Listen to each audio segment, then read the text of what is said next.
Alhamdulillah, asyhadu an la ilaha illallah wahdahu la syarikalah wa asyhadu anna Muhammadan abduhu wa rasuluhu la nabiyya ba'da amma ba'd. Para santri sekalian kelas 11 Muallimin, alhamdulillah pada hari ini kita kembali bisa berjumpa dalam pembelajaran. Pada hari ini kita akan belajar yaitu terkait dengan pelajaran mustalah hadis. Pelajaran mustalah hadis pada hari ini kita akan membahas tentang ya hadis mardud dan juga disebabkan cacatnya disebabkan cacat perawinya.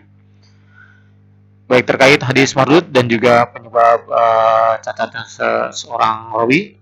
Nah, ini antara lain kita bisa mengungkap. Yang pertama kita akan ungkap terkait dengan hadis mardud. Nah, nanti juga ya disebabkan cacatnya seorang rawi. Yang pertama adalah maksud dari cacatnya rawi. Nah, ini kalian juga harus paham.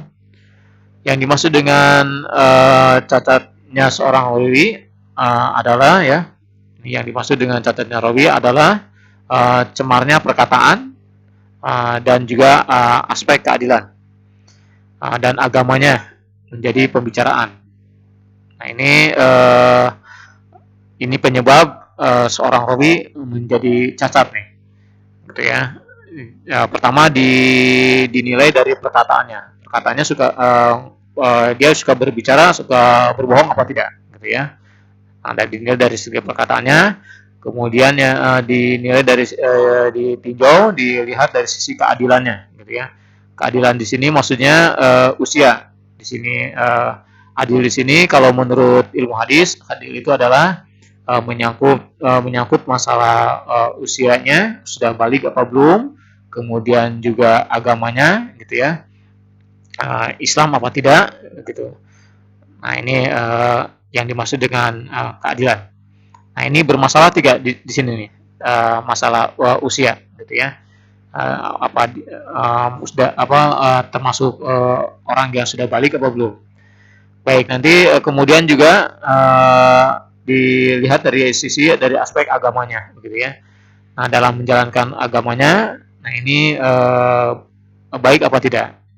Ini sebab kalau di mana ahli hadis suka melakukan perbuatan bid'ah, ini juga akan menjadi ya cacat begitu bagi identitas dirinya. Baik, nah ini dari sisi perkataan, keadilan, agamanya ini menjadi perbincangan enggak, menjadi pembicaraan enggak, gitu ya. Kalau menjadi pembicaraan, nah ini akhirnya menjadi cacat nantinya. Baik, terus begitu pula aspek kedobitan, gitu ya. Yang aspek kedobitan, yang dimaksud dengan dobit di sini adalah kuat hafalannya atau ingatannya, gitu ya. Nah, terus hafalannya dan di sini kecerdasannya, gitu. Hafalannya bagus enggak, gitu ya, gitu, dan juga kecerdasannya.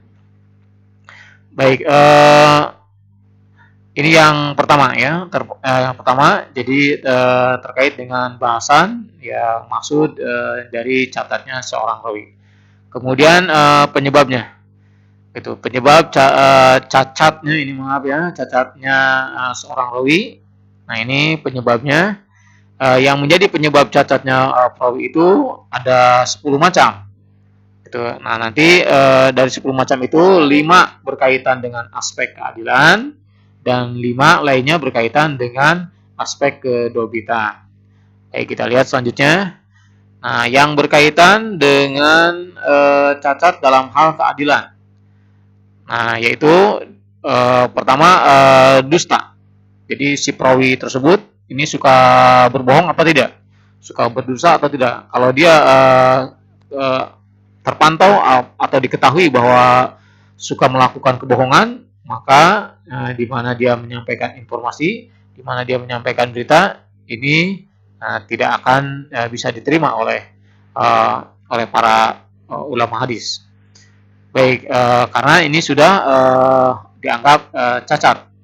Kemudian yang kedua, tadi dusta, bahkan si perawi hadis ini juga harus bebas dari tuduhan dusta, gitu ya.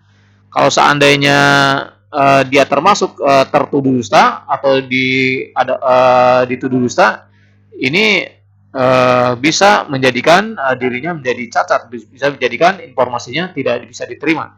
Itu baru tertuduh saja, gitu ya. Apalagi benar-benar melakukan nomor satu ini dusta. Ini baru tertuduh saja, ini sudah tidak bisa diterima informasinya, hadisnya. Baik, dituduh dusta ini arti nama dalam istilah ilmu hadisnya yaitu disebut dengan tuhmatul bil kizbi. Sedangkan tadi yang dusta ini dalam istilah dalam ilmu mustalah hadis sebutnya al kizbu ya. Nah, baik, terusnya selanjutnya yang ketiga fasik. Nah, ini fasik suka melakukan pelanggaran-pelanggaran dalam urusan agama apa tidak nih? Gitu ya. Al-fisku.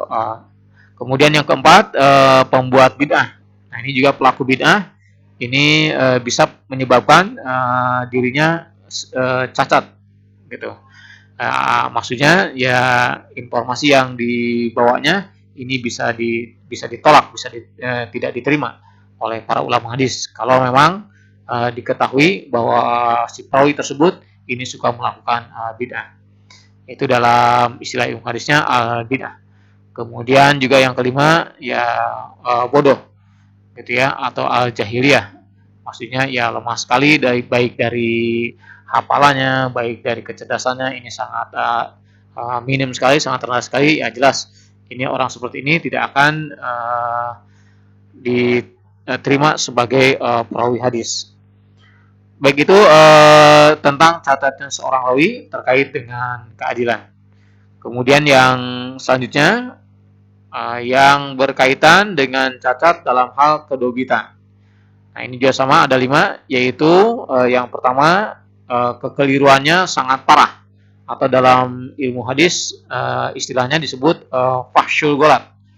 Nah, jadi seorang perawi itu fahsyul golat enggak gitu ya, atau ya suka melakukan kekeliruan apa tidak.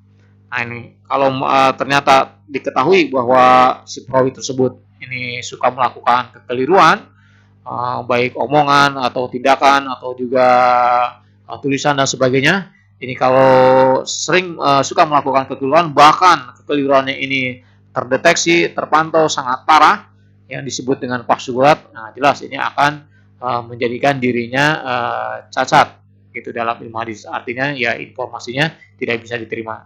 Baik, yang kedua hafalannya buruk apa enggak gitu ya. Kalau buruk ini juga sama, tidak bisa masuk perawi hadis. Ya walaupun masuk tetap saja hadisnya, informasinya tidak bisa diterima. Nah, baik hafalannya buruk gitu ya. Nah, ini istilah ilmu hadisnya su'ul hifzi. Kemudian lupa atau ya pelupa ya. Nah, ini dalam istilah ilmu hadisnya al-ghaflah. Nah, jadi seorang perawi, orang yang meriwayatkan hadis ini jangan sampai ya pelupa gitu ya. Sebab ya kalau pelupa, nah ini juga tidak akan diterima nanti informasinya, beritanya. Baik, itu yang sebut apa namanya al-ghaflah dalam istilah ilmu hadisnya ya. Yang keempat banyak prasangka, yaitu kasratul auham gitu ya. Istilah hadisnya kasratul auham, banyak prasangka. Artinya keyakinan terhadap kebenaran Islam ini sangat kurang sekali dalam dirinya. Itu sehingga apa yang disampaikan oleh Nabi, apa yang tercantum dalam ayat Al-Qur'an masih dalam dirinya masih suka bertanya-tanya. Nah, inilah kasratul auham, banyak prasangka. Tentu orang seperti ini juga akan ditolak nanti informasinya karena dianggap ya masih meragukan terhadap kebenaran ajaran Islam. Terakhir di sini yang kelima ya bertentangan dengan rawi sikoh. Dalam ilmu mustalah hadis namanya mukhalifatus sikoh. Nah, kalau seseorang perawi yang meriwayatkan hadis atau membawakan informasi hadis, tapi ternyata informasinya bertentangan dengan rawi yang sikoh, dengan berita yang dibawa oleh perawi yang lebih kuat, begitu ya, maka informasinya ini akan ditolak, begitu. Nah, jadi informasi yang dibawa ataupun hadis yang dibawa, yang disampaikan ini jangan sampai bertentangan dengan informasi yang disampaikan oleh perawi-perawi yang sudah dianggap sikoh oleh para ulama hadis. kalau bertentangan dengan informasi yang dibawa oleh perawi-perawi yang sudah dianggap siko, maka hadisnya akan ditolak dan orang tersebut perawinya akan disebut cacat begitu. Baik para santri sekalian, nah itulah pelajaran mustalah hadis pada hari ini. Ya mudah-mudahan kalian bisa memahaminya dan tentunya nanti bisa ditanyakan jika ada hal-hal yang belum dipahami. Terima kasih atas perhatiannya. Assalamualaikum warahmatullahi wabarakatuh.